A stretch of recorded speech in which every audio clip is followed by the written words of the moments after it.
I'm joined today by Nieuwenhuijs of Money Metals. I think of Jan as the forensic accountant of the world where gold and geopolitics intersect. He has an extraordinary history of uncovering data that upends the consensus view on gold, central banks, and sometimes even political machinations. And recently, he's done it again with his new piece about what's really behind the gold bull market of the last 2 years. Jan, thanks for taking the time to come back onto Fortune and Freedom from your new home in the Caribbean. Thanks for having me. You definitely win the Best Background Award for Fortune and Freedom so far. You write in this new piece that nations in the mBridge project are stockpiling gold, driving up prices. You also write that they are largely responsible for the bull market of the past 2 years. And then you also analyze whether all of this implies a threat to the US dollar as a global reserve currency. But let's start with the basics. What is mBridge? I'm fascinated by these topics and I didn't know about this. Is that very embarrassing? No, I don't think so, because it doesn't get a lot of attention. Also because maybe you and I or people on the internet that are interested in topics such as gold or Bitcoin are very anti central bank digital currencies. And mBridge is founded on central bank digital currencies, so CBDCs. First, I would like to make the distinction between wholesale CBDCs and retail CBDCs. So I agree with most of us, I think, or most of your listeners, that retail CBDCs are kind of dangerous because central banks can have a lot of control over your money. It would mean that the money that we have now physically is in some kind of application of the central bank or on your phone, and you must have a limit on how much you can have. Otherwise, a bank run would be very easy.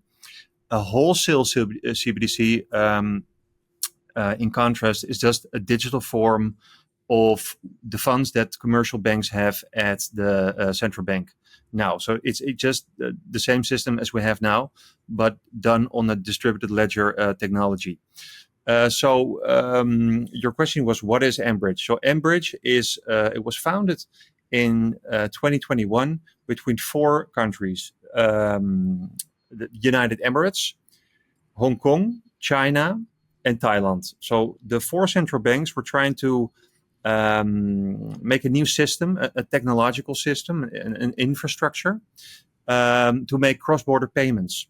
And right now, the dollar is, the world reserve currency, and that is because most of the countries hold dollars in reserve, but also because I live near an airport, and I'm not sure if it's going okay, but you tell me when the sound is too loud. The dollar is also the world trade currency. So, it's the most used currency for cross-border payments. You also have the euro-dollar system. We'll not go in there. But for example, if you have a small country in Africa and a small country next to it, if they want to trade with each other, very often the most convenient way for them to get the other's currency is to first exchange their own currency for dollars, then the dollars for the neighbor's currency. So the dollar is very much entrenched in the global financial system. Now, what mBridge does is offer a new infrastructure. So it's, for starters, it's easier for countries to connect. So, and my humble opinion is, we can be against CBDCs or for them. I think it's just a natural next step in the evolution of technology. They will be here anyway. Everything will be digital. Also, if we look back on what happened during COVID, when the bank accounts of the Canadian truckers were frozen, that was done without CBDC. So if the government has bad intentions, they can get you anyway. So anyway, just sort of a side information on these CBDCs. So most central banks are now working on CBDCs, and especially after the war in Ukraine, research has been expanded. So a lot more, want to get rid of the dollar. So they're also researching more into how to get a CBDC and then it's very easy to connect one's payment system, because there are certain standards in blockchain, or you can call it distributed ledger technology. And one standard that is out there now for blockchain is ISO 20022, I believe. So all these CBDCs work on the same standard. Of course, they all make their own, but they have to be interoperable. So mBridge is a platform to make those CBDCs interoperable. And then if the first hurdle is taken, so these countries and Saudi Arabia also joined. That was in June, I believe, this year. Yeah. The first hurdle has been taken. These countries can settle their cross-border currency payments. Then, of course, liquidity has to be there for the currencies. But also very important is that both China, but also Hong Kong and also the Emirates have a liquid gold market. So if you have the other one's currency, you can also buy gold in that gold market. So anyway, I'm just rambling already, but that's a little introduction about mBridge. Why was this launched with reference to the Ukraine war and around about the time of the Ukraine war? What's the connection between mBridge and that? No, mBridge was launched before the war in Ukraine. What I said was that a lot of research by central banks has been increased on central bank digital currencies. More central banks are researching it. They have intensified research. And of course, maybe to continue on where I left just before, no currency is at this point is able to do what the United States dollar can do, right? It's everywhere. The United States has an open capital account. It has broad, deep, liquid financial markets, so you can buy U.S. Treasuries or whatever you want, stocks, securities. And these countries like China or Saudi Arabia or Thailand or the Emirates, they know this. So they can't offer an alternative in terms of a reserve currency. But what they can do is trade among each other, for example, through mBridge, and then they could also all use the Chinese yuan.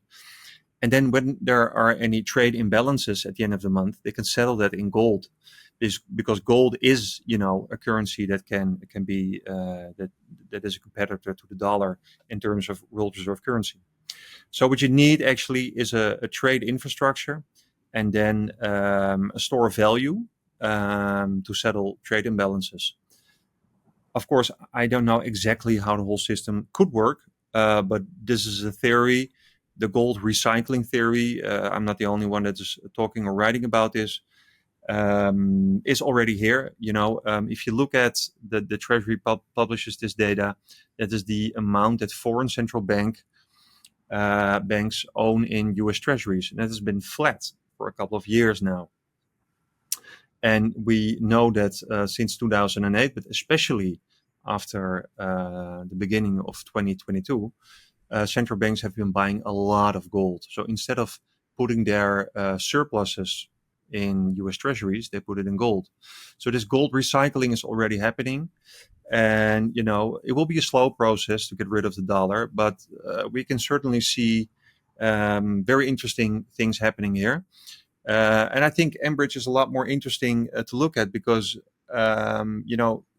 another alliance, you could say, is, for example, is the BRICS alliance, right? But the BRICS have been in existence for, I don't know, since 2009 or something. And every year they say, oh, we're going to do this, we're going to do that. If I look at the websites and I research, of course, there are a lot of Russian media outlets that make lies about, what's happening. It's just not true. And the BRICS are not, if they're working on a currency, for example, that takes years in the making, right? For the euro, for example, they studied it for 30 or 20 years, and then had to do all the implementing and I'm not sure if it's a success. That's not up to me. But with mBridge, you can just see the reports come out. All the participating countries, they make statements on their website. The central banks say we participate in this. Developments are coming. The minimum viable product is now officially finished. It was in June as well. So that's a lot more interesting than looking at the BRICS alliance, for example, I think. But what's the need for this mBridge system in the first place? Because it's tied, at least the awareness for the need for it is tied to the sanctions that America and Europe placed on Russia, right? Because if the US dollar system continued to function as it has for decades now, then there wouldn't be any need for mBridge. So what's changed? The war. Yeah, the war primarily, like you said, it's the sanctions and the weaponization of the dollar is the problem of the dollar. If the dollar would be an element of nature, it couldn't be used for sanctions or to freeze assets or whatever. Then everybody would just happily use the dollar if it wasn't inflated or whatever. But of course, the dollar is a national currency issued by the United States. And that's why it's very difficult or dangerous for countries to hold on to it. And maybe, before the war, it was still, it made economic sense to invest in US treasuries because you got a yield, or it was a much more liquid currency to trade in, or you got a lower interest rate when you borrowed in the euro dollar market. But now there's a political will because of the war. And well, today is the 1st of October. The war is still raging in the Ukraine. Things in the Middle East are not calming down. They're also flaring up. And it all has to do with each other. And, whether it's the gold price is going up and, it doesn't, to me, it doesn't matter what the sequence is in like, was there first, because there's too much debt also in the system. So maybe, is it because of the war that the gold price is up, or is it because there's so much debt that they needed a war? But either way, you're going to end up with a higher gold price to deleverage the system and make gold more valuable or a larger piece of the pie relative to credit assets have been created in the last couple of decades, and it creates a lot of things. We talked about this in a previous interview: moral hazard, inequality, asset bubbles, polarization, and all that. It's just as the ebb and flow of the sea, it will reverse. So you mentioned the gold recycling trend there. That's just the idea that central banks and countries are, instead of holding US treasuries, US government bonds, they're shifting into gold. My understanding is that mBridge makes that a one-step process. So rather than, as part of the trade system, accumulating US dollars and therefore US assets, these countries that are part of mBridge can just revert to gold more directly. And this means that the prevalence of holding gold is rising under this mBridge system relative to the tendency to hold US treasuries. Is that what's behind the demand that's driving the gold price? I still think that, or actually have evidence that, so mBridge is not very much finished. So all the central bank digital currencies of the participants are still in the pilot phase. Even China, it has been experimenting with it for a couple of years, but it's still in the pilot phase. So the trade numbers in mBridge, I don't know, but I think it's pretty low. It's still testing.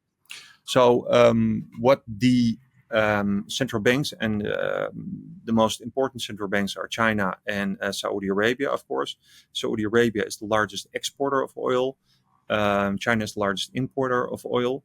Now, oil is the lifeblood of the economy, or energy is. And if those two countries, that the petro dollar, the dollar is very much founded on this oil machine.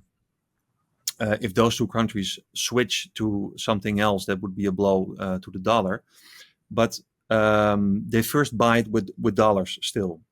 So what I saw is from my research, just make a long story short, is that China is buying a lot more gold than what they disclose. For example, in the United Kingdom, and Saudi Arabia is buying it primarily in Switzerland. So and those are countries that you can't use the dirham of the Emirates or the baht of Thailand in Switzerland to buy a lot of gold. So they're still using dollars to buy gold in the West at this point. And then later on, if mBridge is finished, they can maybe do it in their own currencies. So it is a two-part, it is acquiring gold, but also in what currency.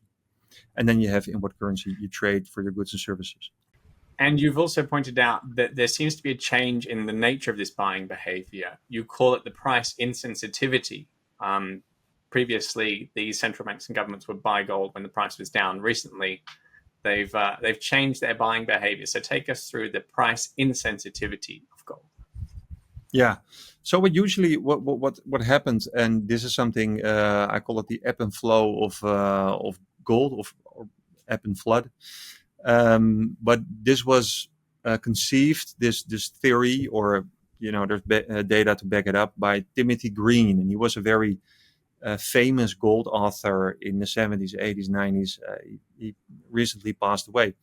But what it means is that the gold price is set in the West, and it's because in the West the financial markets were much sooner in development. So when you had a lot of banks and exotic derivatives and etc., and this yield-seeking machine was much more developed in the West, a lot of people in the East were still unbanked and putting their savings in gold. So the last couple of decades were characterized by the West setting the price, and if they had a crisis, for example, in the 70s, they would all buy gold, and if the crisis was over, they would sell it, and that could repeat itself. And people in the East were just thinking, well, if it's expensive, I sell some of my gold and take a huge profit, and if it's very cheap, I buy it. So the East was always, buying the dips and selling and sell high. So they were dampening volatility in the gold market, and that is the same as price sensitivity. Now, for normal goods, everybody is price sensitive because if a loaf of bread becomes more expensive, you don't want to buy it. If it's cheap, you do want to buy it. Except for luxury goods, there's a different rule for that. But when it comes to gold, it was always fascinating to see that the whole gold culture in the East was different than from in the West, because literally when the gold price was low, you could see queues in the streets of Chinese gold shops, and when the gold price was rising, there were queues in the street in London. So the West set the price, and then the war came, and within a few months it changed, and the data came in slowly, and at first I was a bit cautious, but then after a year or so, I could say, well, the West has lost control over the price of gold. I mean, China was importing so much gold, and the price kept going up. So they were the ones who were driving the price. At the time of recording, it's I think the West again, because there are rate cuts now, and the ETFs are going up again. So it will be. My prediction is that the gold price will continue to climb in the years ahead, of course, with corrections and everything, and loss of faith in it. But it can be a bit of both, the West and the East, and if they buy at the same time, it can be fireworks. But in the last 2 years, the East did the heavy lifting, and you can see this very big gap between this chart that makes rounds very often between the 10-year TIPS yields, the real rate in the US, and the gold price, and it used to be very tightly correlated. And since the war in Ukraine, the jaws opened up, and it's just it still has an impact, the TIPS yield, because interest rates are still part of the gold. It's not out of the picture yet, but you can see that sometimes the East buys a lot of gold, and then the jaws in that chart open up a lot more. So that's the answer to your question. It's a very deep shift in the gold market, and therefore a lot of the old rules might no longer hold sway. Sorry, yeah. I'm saying that interest rates have always played a factor in the gold price. So, of course, now there is a special moment in history, and there is a lot of geopolitical tension, and there's so much debt in the system that maybe we go into this deleveraging and a bit of de-dollarization, etc. But because gold, unless you lend it out, it doesn't pay yield. Interest rates will always be part of the mix of the how the gold price is set. Over the course of my career, I've come across lots of people who've made predictions based on similar pieces of information that the US dollar is toast. It's all going to happen within the next 24 hours. There's too much debt. China's going to dump all the debt, and the gold price will quadruple, and all the rest of it. You're not one of those people. You're not one of the alarmists who's been warning for decades that all of this is on a knife's edge. So take us through what you are saying specifically. Is this, like another Jenga piece that's slowly being pulled out of the teetering tower of the US dollar, or is this just another signpost that something's happening? Like, how would you summarize what this mBridge gold relationship signifies? I think it's an opportunity for the East. No, I'm, as an analyst, I'm not. How do you say that? I don't. If I research something, I'm indifferent about the outcome. So I'm not. My analysis that gold is going up because there are all these things going on. But like I said, it was a real big problem for countries in the East, for example, named Cambodia and another country, Pakistan. It was very hard to settle trade with each other. You need to have compatible infrastructures. So first, the infrastructure is the first thing you need. Then you have all these other problems. For example, that you have volatility between the currencies, and there is very little liquidity. And then you have no hedging opportunities because everything is done via the dollar. But the first thing you need is a settlement layer. So, and if that's there, then maybe because China has a lot of swap lines with many countries, I believe 30 or 35. That despite China not having an open capital account, it can still, the East can still use the renminbi as a trade currency because that's just more efficient. Just for a country, for example, to trade with 20 nations and then to use 20 currencies in their trade, I don't know if that's very efficient. We'll see if there is a political will, maybe they will, but it's more efficient to pick one trade currency, I think, and one reserve currency. But of course, and if you have if your reserves are in gold, that's good, of course. But if you use only the renminbi as a trade currency, you can get sanctioned by the Chinese. So we'll see how that ends. But it's a great opportunity that they have. That they're building the infrastructure, and that they're also, aside from SWIFT, the East is also developing their messaging systems. The thing is, though, according to my understanding, that SWIFT is just a messaging system. So it's just telling banks what to do, and it's not a settlement system. And mBridge is a settlement system. And the West, by the way, is also working on systems like this. This is a project called Agora, also by the BIS. And I think part are Europe, Japan, Korea, the US, Canada, and Switzerland or something. They're also working on, how to connect our CBDCs. This is probably going to be the future, be it retail CBDCs or wholesale CBDCs. Let's hope that's all going to be wholesale CBDCs. And where mBridge and Project Agora can connect, they will, because it's just, it's instant settlement. There are no delays. It can all happen within a second. And if where they don't want to connect, they don't. But it will be fascinating to watch. Where does this go next then? What developments are you expecting to follow? You've mentioned that the gold price will continue to rise. This presumably being preparation for this mBridge system using gold as that reserve asset. But if the US sees this system as a challenge to SWIFT and the US dollar as a reserve asset, is it going to allow this to develop? Is it going to sanction countries that are trying to use it? What's the next few steps for mBridge and also the gold price and the US dollar as a global reserve currency? It's hard to say. In the US, there are elections soon, and I read a piece about Trump. Trump already said, we're going to sanction you if you distance yourself from the dollar. So right, it's like having a girlfriend, and it's going nowhere, and then saying like, I'm going to kill you if you leave me, or something, some weird shit.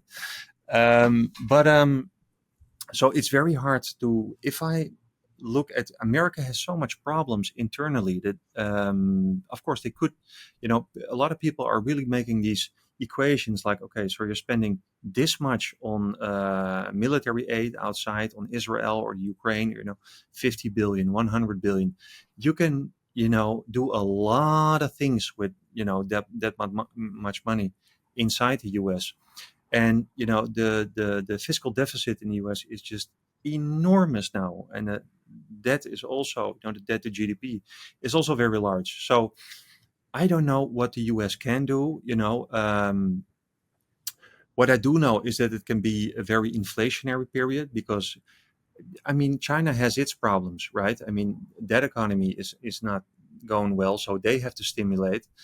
The US is printing. I guess Europe has to do the same to defend their role as an open museum in the world. So I think there's going to be, in a way, behind the scenes. I'm not much of a conspiracy theorist, but I think the people that are pulling the ropes, or how do you call it, are really in charge. That they kind of like a war, because you can sell anything in a war, right? Inflation, or loss of whatever privacy, or things they want.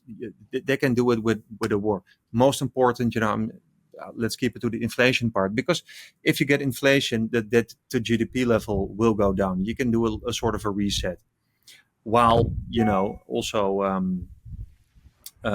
defending your interest abroad. So, long story short, I don't really know, because